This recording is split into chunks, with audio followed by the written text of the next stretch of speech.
हिंदू सभ्यता की ध्वजा आज भी स्वाभिमान से लहराती नजर आती है, क्योंकि हर युग में बाहरी आक्रांताओं और दुष्टों से लड़ने के लिए इस धरती ने वीर योद्धाओं को जन्म दिया। मध्य में मराठा, पश्चिम में मेवाड़ और मारवाड़ सदैव मुगलों की आंख में खटकते रहे। आज हम आपको इन्हीं में से एक यानी कि मारवाड़ के एक ऐसे महाकर्मी योद्धा के बारे में बताएंगे जिनके बारे में कहा जाता है, माई एहा पूत जन जेहा दुर्गा दास, बांध मरुदरा राखियो बिन खंबा आकाश।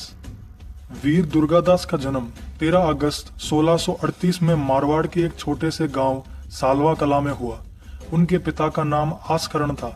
आसकरण जी महाराज जसवंत सिंह के दीवान अथवा मंत्री थे। दुर्गादास व उनकी माता आपसी कलह के कारण आसकरण जी से अलग रहा करती थी। एक बार जोधपुर राज्य की सेना के कुछ ऊंट चढ़ते हुए दुर्गादास जी के खेतों में घुस गए। ऊंट उनकी खड़ी फसल को खराब करने लगे। उन्होंने रायका से आग्रह किया कि वह अपने ऊंटों को बाहर निकाल दे, परंतु रायका ने उनकी बात पर ध्यान नहीं दिया, अपितु दुर्गादास को अपमानजनक बातें कह दी। साथ ही महाराजा जसवंत सिंह का अपमान करते हुए कह दिया कि हमारा राजा भी कोई राजा है, माथे पर छप्पर नहीं है, उनका महल महल नहीं ढूंढा है। इस पर आग बबूला हुए दुर्गादास ने तलवार निकाली और रायका का सर धड़ से अलग कर दिया। रायका की हत्या के जुर्म में दुर्गादास जी को महाराजा जसवंत सिंह के दरबार में पेश किया गया। वीर दुर्गादास ने अपनी सारी आप बीती महाराजा को सुनाई। महाराजा जसवंत सिंह ने बालक की निडरता और निर्भीकता को देखकर अचंभित रह गए। फिर उन्हें पता चला कि यह बालक आसकरण जी की संतान है। महाराजा ने बालक को अपने पास बुलाया और उसकी पीठ थपथपाई। साथ ही एक तलवार भेंट स्वरूप उसे प्रदान करी और कहा, देखना ये बालक आने वाले समय में मारवाड़ का भावी संरक्षक बनेगा। फिर वीर दुर्गादास महाराजा जसवंत सिंह की सेना में सम्मिलित हो गए। दूसरी ओर दिल्ली के बादशाह औरंगजेब की नजर मारवाड़ राज्य पर काफी लंबे समय से थी। हालांकि दिल्ली और मारवाड़ के बीच संधि हो चुकी थी और महाराजा जसवंत सिंह ने औरंगजेब के पक्ष को चुन लिया था, परंतु औरंगजेब मारवाड़ को मुगल साम्राज्य में मिलाना चाहता था, क्योंकि धर्मत की लड़ाई में महाराजा जसवंत सिंह ने दारा शिकोह का साथ दिया था, औरंगजेब का नहीं। इसलिए औरंगजेब ने महाराजा जसवंत सिंह को काबुल में पठानों का विद्रोह दबाने के लिए भेज दिया। विद्रोह तो कुशलता पूर्वक दबा दिया गया, परंतु महाराजा जसवंत सिंह इस युद्ध में घायल हो गए। लहूलुहान होने के बावजूद उनके प्राण नहीं छूट रहे थे। इस पर उनके साथी सरदारों ने पूछा कि आपको किस बात की चिंता खाई जा रही है महाराज।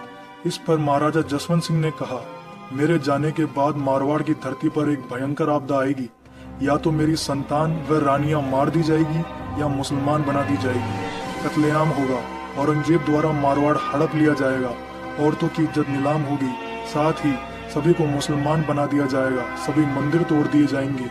यदि मेरी संतान मारवाड़ की गद्दी पर ना बैठी तो ये सब कुछ आप लोगों की आंख के सामने होगा। ये सब सुनकर एक सरदार आगे आए और उन्होंने महाराजा जसवंत सिंह को वचन दिया, मैं रहूं या ना रहूं, परंतु मारवाड़ के सिंहासन पर आप ही का वंश सदैव विराजमान रहेगा। आगे बढ़ने वाले सरदार कोई और नहीं बल्कि वीर दुर्गादास थे। महाराजा जसवंत सिंह की मृत्यु के समाचार जब औरंगजेब के कानों तक पहुंचे तो वह बहुत खुश हुआ और उसने कहा कि आज कुफ्र का दरवाजा टूट गया। उसे पता था कि राजा जसवंत सिंह की कोई और औलाद नहीं है, इसलिए उसने जोधपुर राज्य के लिए अपना एक सेना नायक नियुक्त किया, परंतु जल्दी उसे पता चला कि जसवंत सिंह की 2 रानियां अभी गर्भावस्था में हैं। औरंगजेब ने आदेश देकर दोनों रानियों को दिल्ली बुलवा लिया ताकि दिल्ली में शाही महल में उनका लालन पोषण हो सके। परंतु वहां पहुंचने पर औरंगजेब ने रानियों के सामने 2 विकल्प रखे, या तो इस्लाम कबूल कर ले और आने वाला बच्चा भी मुस्लिम हो तो वह मारवाड़ की गद्दी पर बैठ सकेगा, वह दूसरा विकल्प था मृत्यु। इस प्रस्ताव को सुनकर साथी सरदार ठाकुर मुखम सिंह बड़ुंदा व ठाकुर जड़ाव सिंह ने कुछ समय की मोहलत मांगी। उन्हें एक रात के लिए दिल्ली से कुछ दूर एक महल में ठहराया गया। ठाकुर मुखम सिंह ने मुसलमान बनने के लिए पूर्ण रूप से मना कर दिया। साथ ही जड़ाव सिंह ने भी कह दिया, मरते मर जाएंगे परंतु इस्लाम धर्म कबूल नहीं करेंगे। दुर्गादास भी इस मत से सहमत थे, अतः उन्होंने रात में ही महल से भागने की योजना बनाई। दोनों रानियों को आदमियों का वेश पहनाया गया और रात में ही जोधपुर के लिए रवाना हो गए। ठाकुर मुखम सिंह के गांव पहुंचने पर दोनों रानियों ने 2 पुत्रों को जन्म दिया। एक का नाम था अजीत सिंह और दूसरे का नाम था दलथम्बन। परंतु कुछ दिनों पश्चात दलथम्बन की किसी बीमारी से मृत्यु हो गई, अतः दुर्गादास ने वहीं से अजीत सिंह को मारवाड़ का भावी राजा घोषित कर दिया। फिर औरंगजेब ने फूट डालो और राज करो की नीति अपनाई और नागौर के इंद्रजीत राठौड़ को मारवाड़ का राजा बना दिया, वह भी सिर्फ नाम मात्र के लिए। परंतु राठौड़ औरंगजेब की बातों में नहीं फंसे और अजीत सिंह को ही अपने मारवाड़ का राजा माना। समय बीतता गया। वीर दुर्गादास ने सिरोही के आसपास की जगह को अपना ठिकाना बना लिया। यहाँ उन्होंने 28 वर्ष बिता दिए। औरंगजेब के सैनिकों का भय हर वक्त लगा रहता था, उन पर कभी भी हमला हो सकता था, इसलिए वे हमेशा छापामार नीति का पालन करते और सदैव तलवार को अपने हाथ में ही रखते। उनके इन 30 वर्षों के संघर्ष पर कुछ पंक्तियां विख्यात है। 8 पहर 24 घड़ी घुड़ले ऊपर वास, सेलणी सु सेक दो बाटी दुर्गादास।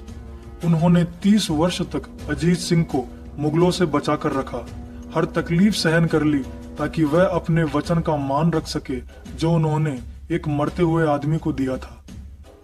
अपनी कूटनीति के दम पर दुर्गादास ने औरंगजेब के एक पुत्र अकबर द्वितीय को अपने पक्ष में कर औरंगजेब के खिलाफ कर दिया।